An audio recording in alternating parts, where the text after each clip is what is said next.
Assalamu alaikum, you're watching Views and News and I'm Faisal Rahman, live from our Islamabad studios. Today we'll be talking about this historic visit of the Turkish President, Mr. Erdogan. He's the only head of state to address the joint parliament 3 times. And this shows the close relationship between the two brotherly countries.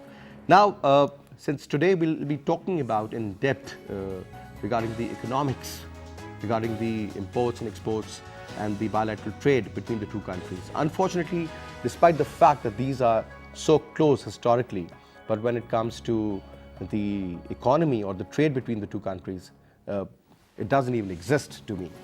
It's less than $1 billion, though they want to take it up to $10 billion by the year 2020, and so many agreements initially were signed.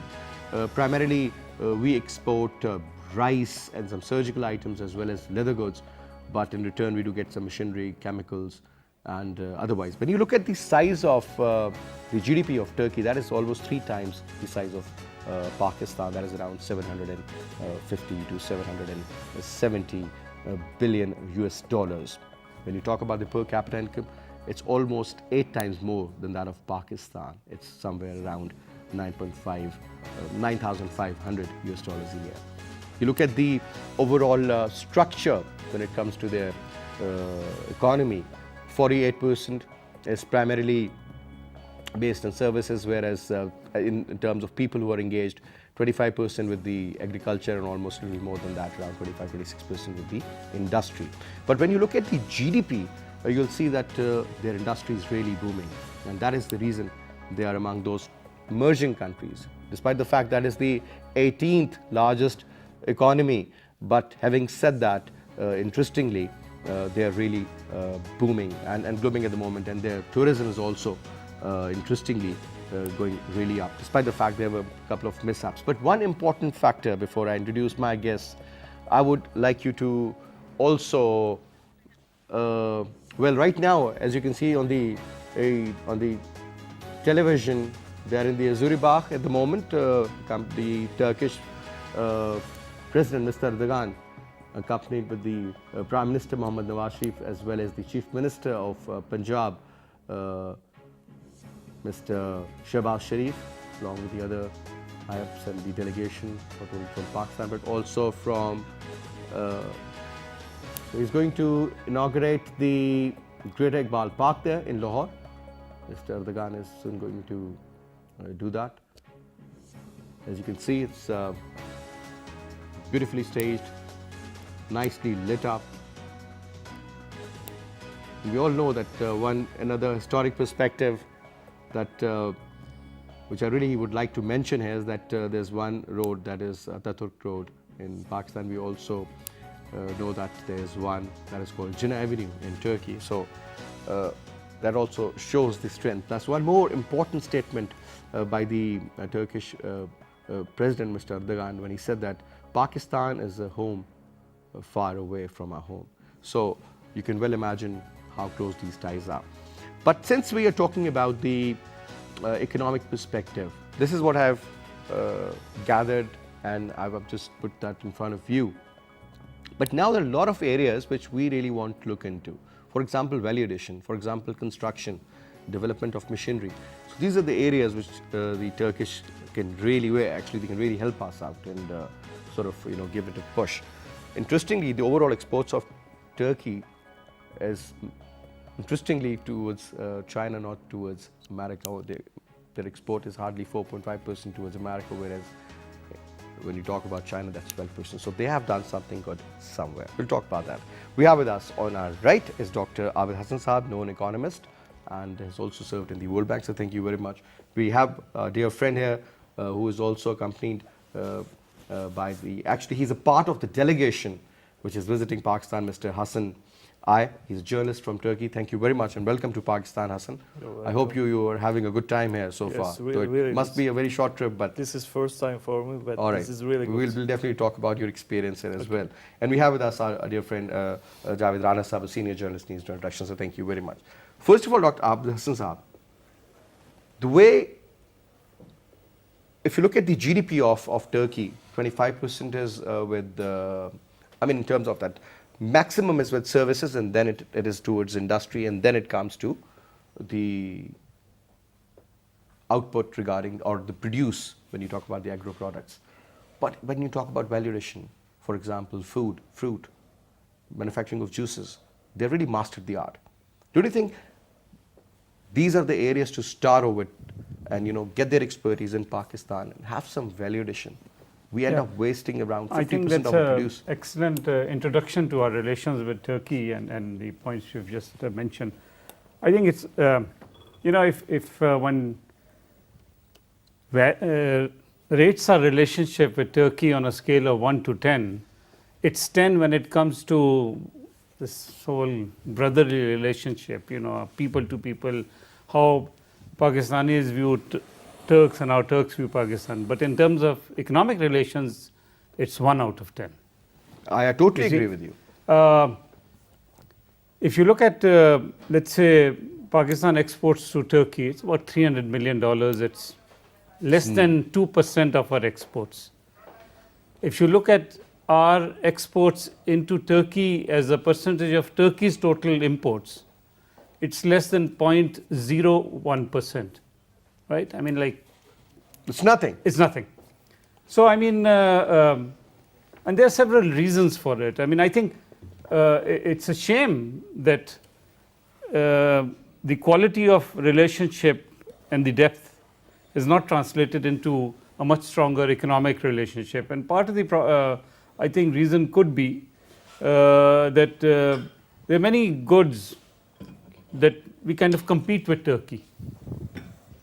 I mean, so if it's agriculture produce, okay, there are specific, like you said, rice or cotton, where you have markets in Turkey. But by and large, whatever we produce, Turkey produces almost similar things. And in terms of the future, look, I mean, if past 50 years is a guide, the next 50 is not going to be too different. So it's all right for governments to say, I'm going to make it to 10 billion, 20 billion. Ultimately, private individuals or private businesses in this country will have to build relationships with the private sector in Turkey. And I don't know. I mean, Dr. What is more important? Whenever governments have very little role, by the way. Coming in, signing MOUs, signing certain agreements. I mean, and then there's a proper way to take them forward.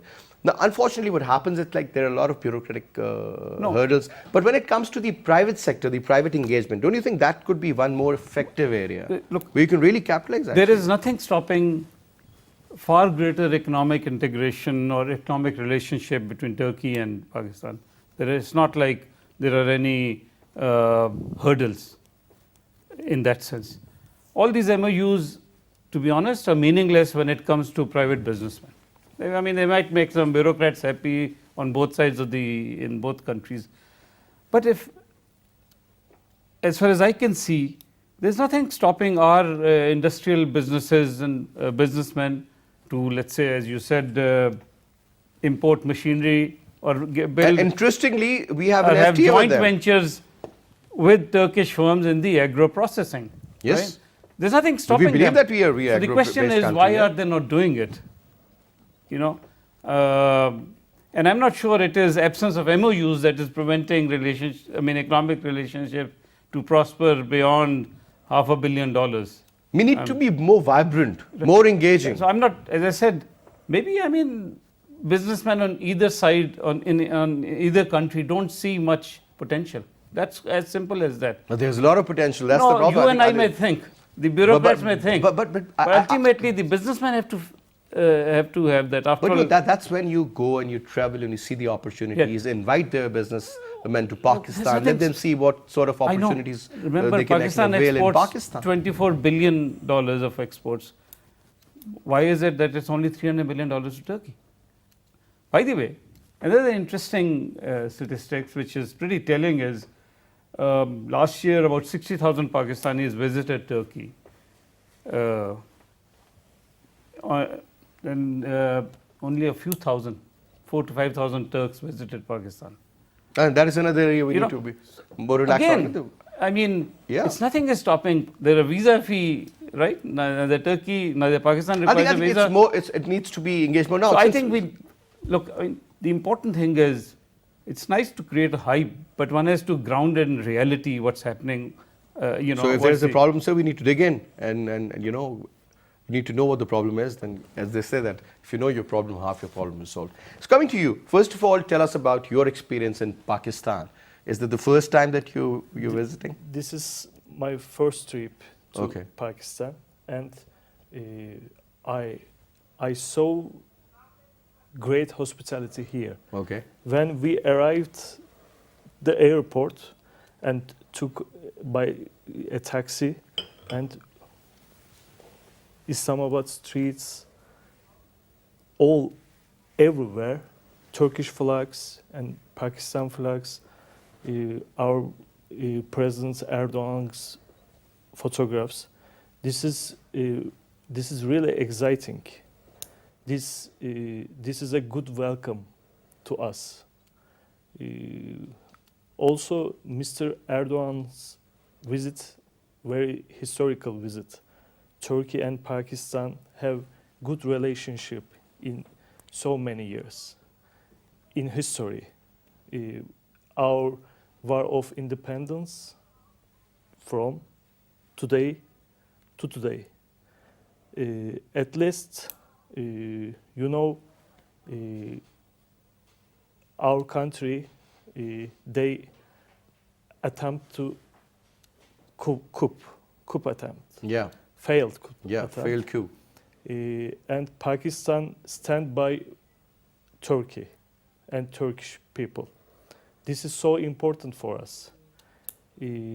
Pakistan's leaders are first calling leaders.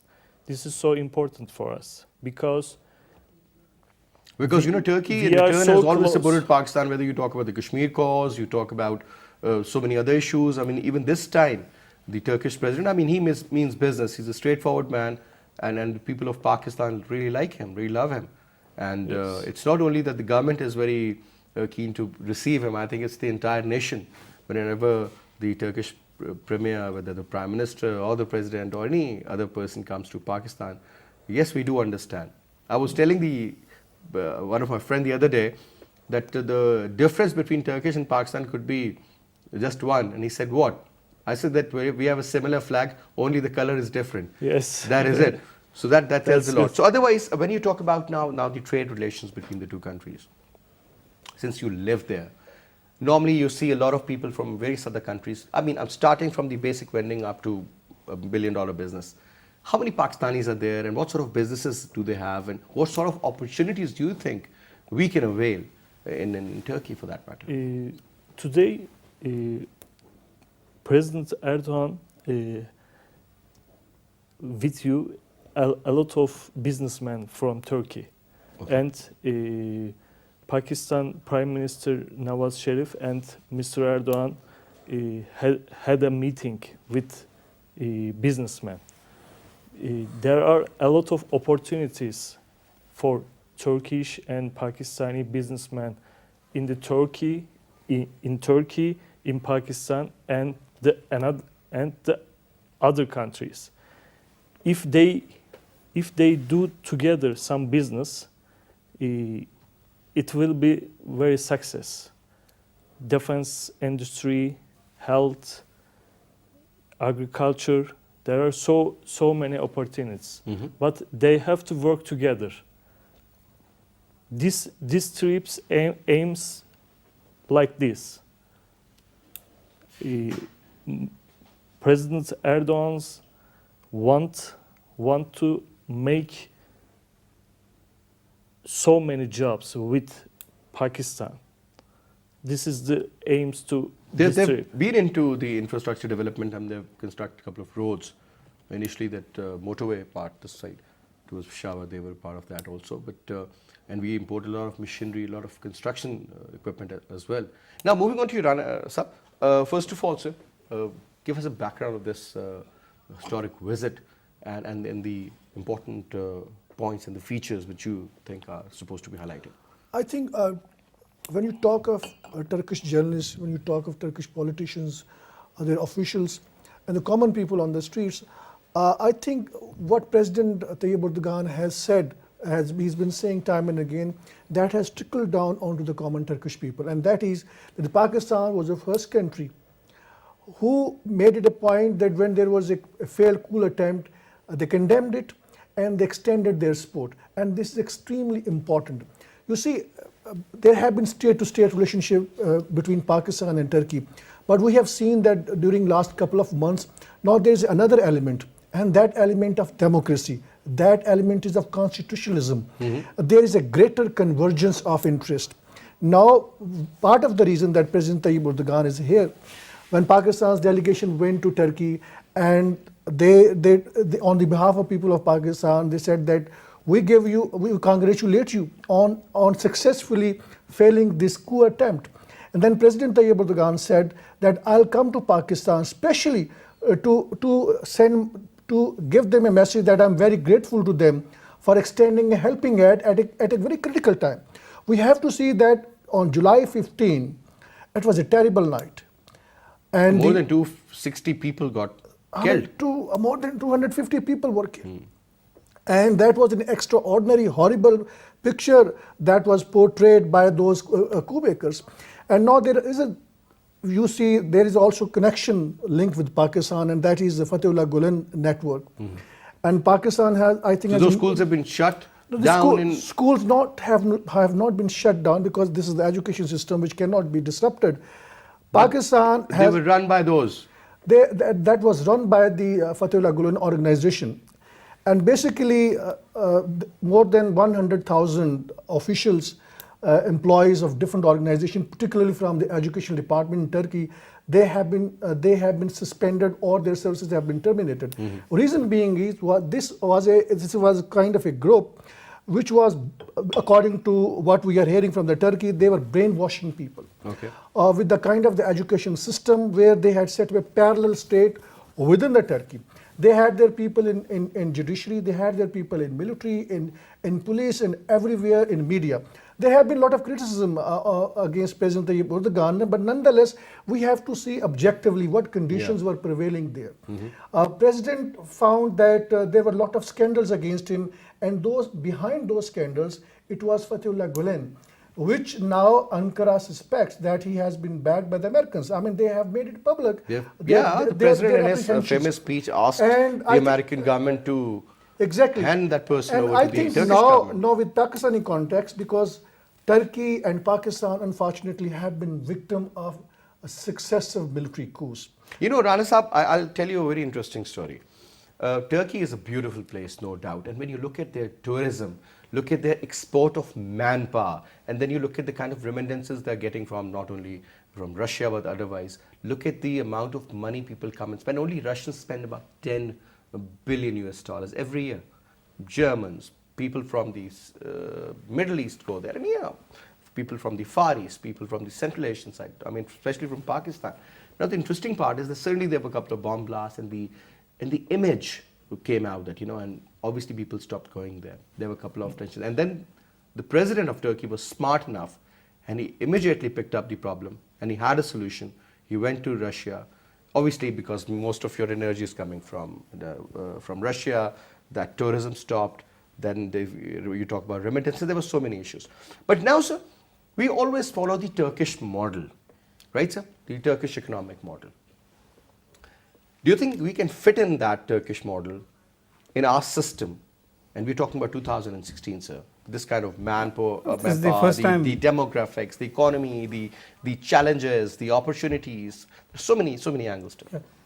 Look, I mean, I don't know whether this program is about the coup.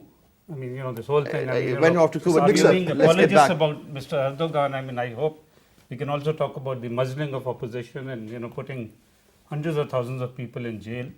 And Turkey never protested when Musharraf took over. In fact, Turkey had very strong relationship with Pakistan during Mr. Musharraf's government. As they say, it's not about individuals, it's more about the this whole thing. But anyway, coming back to the topic, So, I'm not sure that we ever, anybody said we were following a Turkish model. Look, Turkey, one has to look at economic development in the context of the history, right? Turkey had a very strong state after Atatürk's, And so first 30, 40, 50 years, the state engaged in businesses and, trying to modernize Turkey. And then when Turkey got close to Europe 20, 30 years back, entry into Europe, there was a lot of Turkish workers in Europe. I think that, and then Turkey followed very good, sound economic policies in the late 90s, early 2000s. Yeah. And as a result, over 20 years, Turkey has really done Look at their exports. Well, right? And that's what I'm saying. Yeah. So it started in the 90s, well before Mr. Erdogan's, well before this current government came in. So it's I think, there is a lot to learn from Turkey. It has followed, as I said, sound economic management policies. It's kind of focused on exports. But of course, as I said, because it's bordering Europe, it has a far greater access to a very well-developed and very wealthy markets of Europe, right? Turkey can just truck goods across. So, we can learn from Turkey on how they enable their businesses to be globally competitive. When Europe or America buys goods from Turkey or China, they buy them because they produce good quality, high quality goods at competitive prices. Turkey has a very good tax system. I think they've been able to reform the tax systems. They've been able to keep the unemployment rate in single digits also. Right. Turkey, if you look at, let's say, Turkish Airlines, it was in the dumps like PIA 10, 15 years back. It's transformed. It is, a major regional player. So there's a lot one can learn. Turkey itself is now a hub for tourism also. I think, but look, at the same time, let's not gloss over that there are some areas where, for example, Turkey is far closer to the sort of anti-Iran grouping in the Middle East. Iran is our neighbor, so we have to be conscious of that, right? So we're keeping a balance on that front also. I'm not sure. Let's not gloss over. Look, I don't know what you mean by keeping a balance. I think we must, Saudi Arabia, Turkey, Iran, obviously. Yeah, right. So there is a proxy war going there. We have to be conscious that we don't become part of that, right? So Syrian issue needs to be sorted out if this entire region has to grow. And then, look, okay, I don't really give a damn if they close Pak-Turk schools, but there has to be a legal basis for it, right? We can't just be a mouthpiece for the Turkish government that, okay, these guys are financed by Mr. Gulen and therefore close them up. So, I think we are, I think we must recognize that there are investments made. Why shut down a education system because one government in power in a friendly country wants this to be shut down? Or maybe in the future, you never know, the Turkish governments take over and they say that we'll finance these schools. Yeah, but look, That's right. He's also announced so many scholarships also for PhD. But so one more quick important point, and then I'll put the question to the gentleman here. In 2009, when Yusuf Raza Gilani was in power, remember, sir, they sent a train to Turkey via Tehran and all. And that was welcomed by the Iranians also, from Islamabad I'm talking about. What happened to that, sir, after that, sir? Wasn't that another gateway? I would also consider that another, something like a CPEC, if we could have developed that. Right. If there is not enough trade or if there's not enough movement of people. First of all, we need to have the infrastructure. Right. So assuming that it looks like there's an infrastructure, there's a rail line through Iran all the way to Turkey. Took 14 days, I guess. So the question is that if this transport mechanism or route is not viable, then obviously it will die a natural death. If there were millions of Pakistanis tourism going to Turkey, they would probably need a rail line. If there were thousands of containers going every day to either Turkey or on to Europe, we would have a viable, this rail line could be viable. So presumably because traffic... No, that is also, it can engage three very important countries, Turkey, Iran and Pakistan. And I think that could be a game changer too, they all may if you look at it from that perspective. The thing is, I'll always look at things very analytically. Because there was not enough traffic, that was a non-starter. It may look good on paper, it may look good on strategic point of view. So that is the reason it took off, right? Now coming to you now. as a person looking from a very different prism. Your prism is the prism of Turkey, right? Towards Pakistan. My approach is different because I'm looking from a different angle. No problem. Now, my point is that when you talk about Pakistan, what is the general perception out there in Turkey? I want a very honest answer. That, you know, for example, if somebody wants to move to Pakistan to do some trade or some business, to do any sort of work for that matter, even some sort of a training, because we do get a lot of Turkish officers in our military schools here for training purposes and all. Yes. So that they have a very strong engagement at a very high level. But talk with the basic, like for example, our students, they've started going to Turkey now to study. So some sort of a student exchange program or something Yes. of that sort. Please. We see each other, Turkish people and Pakistan people. We are brothers, and we feel so close here. And my Pakistani friends, I told them, when I came here, Islamabad, I feel like at home. Turkish people's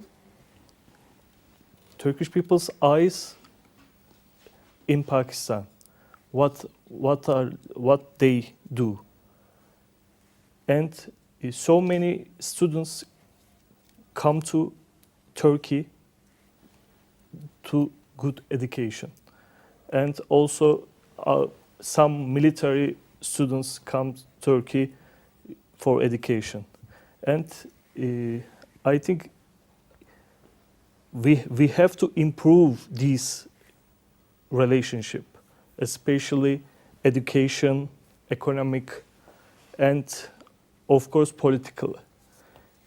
Our leaders are so close each other. Today we saw all, but we have to improve this relationship because Mr. President Erdogan said that our trade aim has to be $1 billion in a year. We can reach this aim, but we have to try much more because we are so close friends. Maybe we are physically away, but we are so close in our heart. We have to use this, and I think there is a shiny future in Turkey and Pakistan relationship. I believe that. Well, always light at the end of the tunnel. I mean, you have to think positive. Yes, then things I get am so positive. positive about Yeah. Turkish and Pakistan relationships. Rana sir, again about the potential between the two countries. What do you think? What could be the major hindrances? I think there's a lot of genuine rhetoric when we talk of political relationship, when we talk our convergence of geostrategic interest, and when we talk of people to people relationship. I mean, there is no second opinion, but that has not been trickled down when it comes to the economy of both countries. I think that is a problematic area. And Pakistani government, the bureaucracy, the Ministry of Commerce, Ministry of Finance, all dealing with directly or indirectly with the trade issues, then they need to think over. There's a lot of talk about on how to model the Turkish economy, how we can benefit from that. And there's a lot of talk of having a free trade relationship. But my colleague would have better knowledge about it. I'm not expert on economy, but at the same time, but I do believe that we have not been able to trickle down our relationship from political relationship to the relationship in the field of economy. That is a very unfortunate aspect. I mean, You need to translate that into that. that has not happened. That has not happened. And I think the part of the reason is also that our political establishment, they try to have more personal relationship with the Turkish ruling elite than actually translating them onto the ground. But now situation in Pakistan is a little bit changing. We have a CPAC here.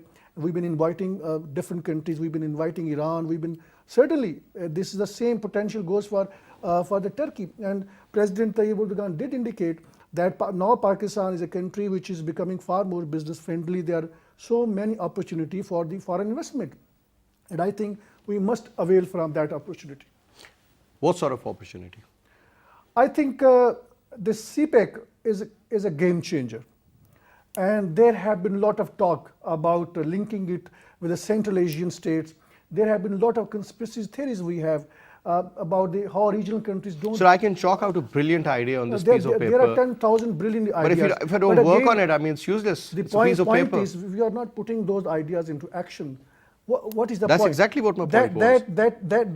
What's is stopping it? What is, I think, it's the political will. It's a lack of political will. Sir, Nawaz Sharif Saab and Erdogan Saab are like this. Mr. Shehbaz Sharif and Mr. Erdogan are like this. I mean, I think this is the best possible time these two countries They are have having come at the up. moment. They have come up with a lot of memorandum of understandings. Things are in the pipeline. This government is in office just for last 3 years. I think you have to see the result of your economic policies. You need to wait. After 3-4 years, we'll come to know what policies were there, in what manner we have benefited from the Turkish leaders. I mean, there will be many memorandum of But my understanding. point is that, it's not only about Pakistan and Turkey. Punjab is the largest province in terms of population. That was ruled by PMLN We have seen for the such a metro. long time. So that's exactly what my point is. So a lot has been done by the Turkish. You talk about the infrastructure development, in particular, metro or the motorway. From early 90s till now, there have been more than 2 billion, I think 2.7 billion investment Can we in engage Pakistan. the Turks in More than 100 in CPEC, for example? If this is a huge, mega project, so why can't Turks also, invest in it? These are just floating. We've been floating ideas, and certainly prime ministers of the both countries would look into that options. And today, President Tayyip Erdogan did refer about it. But we should not forget that there are more than 100 Turkish firms who have invested in Pakistan since 1990 till now, and that investment is more than $2.7 billion. I mean, 2.7 billion in 26 years. But is nothing. Again, yes, it is a 26 years. That's a long period. Now situation is fast changing. This is a game changer. This CPEC is a game changer. But again, in what manner we can involve Turkey is still a big question. I mean, look at we have also the invited forex Iran. reserves Turkey has. I mean, it's well over 145 billion dollars, right? Yes. What's that? Turkish forex reserves. I mean, Yeah, Turkey is yeah, a strong country in that regard. No, but it's What's up? still, I mean, there are some underlying weaknesses. There's a foreign debt issue there and maturity. So, I mean, yes, it has 120, 130 billion dollars. I think one of the things one need to distinguish, look, there is no denying the fact that I think among the community of nations, our relationship with Turkey is about the best, right? I mean, in terms of its quality and depth. It's a time-tested, in my view, maybe it's slightly better than our relationship with China because there's a religious There's a historical aspect and a perspective, historical perspective, right? But economic relations, I mean, this 2.7 billion, I don't know where this number comes from. One has to take out the contracting. Turkey has been a big contractor. That's not investment, right? In the road sector, in the infrastructure, has been big contractors. Actual FDI, I think is far less. Again, I mean, I'm not sure what's the reason for that. I think part of the reason Is it in the stock market sector? Could be. Well, I don't consider that. That's exactly what because I would consider Mostly on the large construction scale industry. manufacturing. Construction is contracting. It's not FDI. Let's make sure that we don't confuse them the up, two. Stock market, that's great. I mean, if Turkey is there, I mean, I think there is some small little FDI in different places, but mostly it's contracting, and I'm glad that because Turkish is very good contracting industry. It's globally competitive. It's all over the world. Yes. So there's a lot we Recognized can and known, learn yes. from having second in Turkey, in contractor Turkey, Yeah. So after China. after China. So there's a lot one can learn from Turkish contractors in terms of good contracting practices, in terms of good quality construction. They played a major role in the development of Barrier Town also. I mean, there were a lot of Turkish contractors working in the private sector also. Right. So I think we have got probably very strong defense relationship there's not much said about or written about it. In times to come, my sense is perhaps there will be greater, let's say, relationship on defense production, which two It would be states, need of the hour, actually, I would say. well, which the two states can make happen, F-16 because still there are, they can tell their agencies or their, defense industries. So when we were under the amendments by the US, if you Right. remember, it was Turkey that provided us with those spare parts of spare F-16s. parts of F-16. And interestingly, now Pakistan, Still they are providing. still they do. But interestingly, I'll tell you something very... Remember, because I've seen but it. those only happen because the US allowed it to happen. They Yeah, look the other way. But I mean, Turkey is now not going to- Pakistan can practically overhaul the F-100 engine of F-16. So we have learned that over a period of time too. And Turkey, their air force is largely based on F-16. Yeah. So we can also. So look, have some sort of even those relationships. Remember, America looked the other way to allow that to happen. Plus, they're a NATO member as well, sir. Right. So but anyway, look, I really hope that all these bilateral, visits. They should be meaningful. They should be meaningful. Meaningful, yeah. Ultimately, as somebody said, okay, maybe in 10, 20 years we'll see some results of this. And remember, we've had very good relationship with Turkey for the last since our Since Pakistan came into being, yeah. Whether it was civilian government or military government, we've had very strong relations. Yeah. And and I hope that there is far more people-to-people contact. That's that's the that important holds the thing. key, yeah. The- We need to the- understand each other more. Yeah. That's more important. Now, moving on to you, Hassan. Turkey is not yet a member of European Union. Yes. Now, post-Brexit, things would change. EU is thinking on various other grounds. The American president was meeting so many leaders out there as we speak. And so a lot is happening on that front. Now, Turkey, though it's a member of NATO, Yes. yet it is a 99% Muslim state. It's a secular Muslim state, I would say. So your engagement with the European Union, that is also very important. So what's happening on that front? I mean, how optimistic is the government of Turkey to become a member of EU and sort of avail some sort of opportunities from there? Turkey has tried to be a member of European Union for many years. That's for 53 years. We are trying to get to inside the European Union for 53 years. We are doing so many things to do that. But European Union trade honest because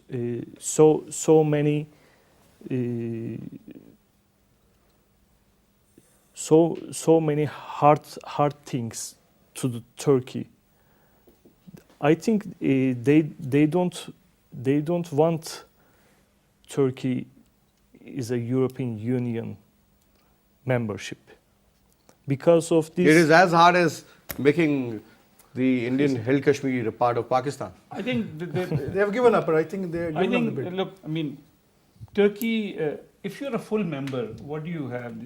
You enjoy free movement of goods and people, right? Turkey has benefited hugely from free movement of goods, But not people. not people, right? So Europe probably is Turkey's largest trading partner. And a Indeed, lot- Germany. Germany, of course, has a After couple of million. Germany, if Turkey is full member, second biggest population in European Union. So, so in that sense, Turkey has a special kind of relationship with the EU that, Turkish goods can just go free of duty and so on and so forth. And that's why they have, in the last 30 years, their exports have boomed Flourished. and, Oh, right, yes. flourished Oh, yes. and all that. So, unfortunately, EU has not.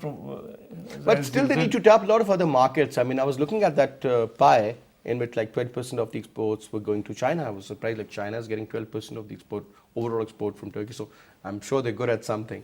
Now, Rana Saab, in your opinion, how important, obviously when we talk about, peace in the region, Pakistan or India, for that matter, Afghanistan, Iran, they will only flourish if there is peace in Afghanistan. That is the key component. And when you talk about Syrian crisis, I mean, there's so much potential in Egypt as far as tourism is concerned. Look at what is happening in France. Look at what is happening in Turkey at the moment. I mean, not at the moment, but in general, we have witnessed, I mean, so many people innocent people who got killed because of the terrorists and these bombs. So there are similar issues, similar challenges, similar tasks ahead. I mean, there are a lot of common interests. I think if you make a little comparison of similarities between Pakistan and Turkey, Turkey has in its backyard Syrian crisis. We have in our backyard the crisis in Afghanistan. We've been facing. And these countries did not create those crises. We did both countries. Unfortunately, you know, when I used to cover this particular story of Syria, Turkey just got sucked into it.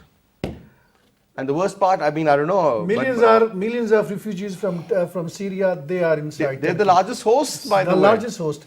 And 3 million refugees in Turkey now. At that time it was 2.7, now it must be 3. Yes, you're right. After Turkey, we are the largest host of Afghan refugees. For last 30 years, I mean, it's a long period, more than 30 years. 3 decades. Remember, Turkey also wanted regime change. And so let's not, I mean, once again, Turkey was one of the first, but one of the few countries did not wanted it didn't engineer, but it wanted a regime change. It did not engineer the crisis. You see, that there is no the point in crisis. At the heart of the crisis in Syria is basically there are sectarian component of the crisis. The point is their Alawites are just hardly 10 to 13% of the entire population, and they are ruling. You see, more than 70% population. And so Bashar al-Assad is not ready to step down. People are dying every day. Look what's happening in Aleppo. I mean, don't forget that now there are sources, unofficial sources are saying that more than 600,000 people have been killed. This is a huge number. Yes. It's a great humanitarian crisis. And at the same time, Russians are there, Turkey is there, Americans are there, the European Union is there. Now Europe is crying that we are facing terrorism. You sowed the seed of terrorism in Iraq, and then everything has now exploded. They are facing the crisis. And, well, I'm very hopeful on that front, because Trump could do something positive this time. You never know. Similarly, you see, they created crisis in Afghanistan in early 80s and onwards. We've been facing the problem, and I think the same goes for the Turkey. Both countries are on the receiving side, unfortunately. And today, President Tayyip Erdogan made it a point that this is the West which has been engineering crisis. The point he was making, he was very straightforward, and he was 100% right. Backing Daesh militarily and financially, and then again defaming Islam, that as if they are the Islamists. They are defaming the Islam. So I think now the situation has changed in a manner. The West was used to be, whenever there was a big bomb blast in Pakistan and blah, blah, they used to see, oh, what is going on? Now, all that is happening in their own country. We haven't done anything. This is what they had sowed the seed, and now they are facing the music of what they did in the past. Over here in Afghanistan and Iraq. Businessman. Iraq was there was this news on the television channel, and this is going to go on. I mean, it seems that I hope and I pray that these next 4 years of Donald Trump, I mean, whatever we think of him or whatever we used to, but you never know. You never know. It could be the best thing ever happened to America, But on Syria, there is going to be, going by what we have seen this statement. And he's going to work very closely with the Russian President Vladimir Putin to sort out the Syrian issue. Which means surrendering the traditional stance of USA on Syria. Mind your own business. Let the world be happy. So thank you very much. It was a pleasure having you, Hassan. And we really wish you a very good trip. I hope you're enjoying, and do come again, to Pakistan. I hope so. If your president consider this a second home, we do consider Turkey as our second home as well. Thank you very much, Rana Sahab. And that's all we have for this hour. I'll see you tomorrow at 8. Till then, you take good care of yourself. Khuda Hafiz.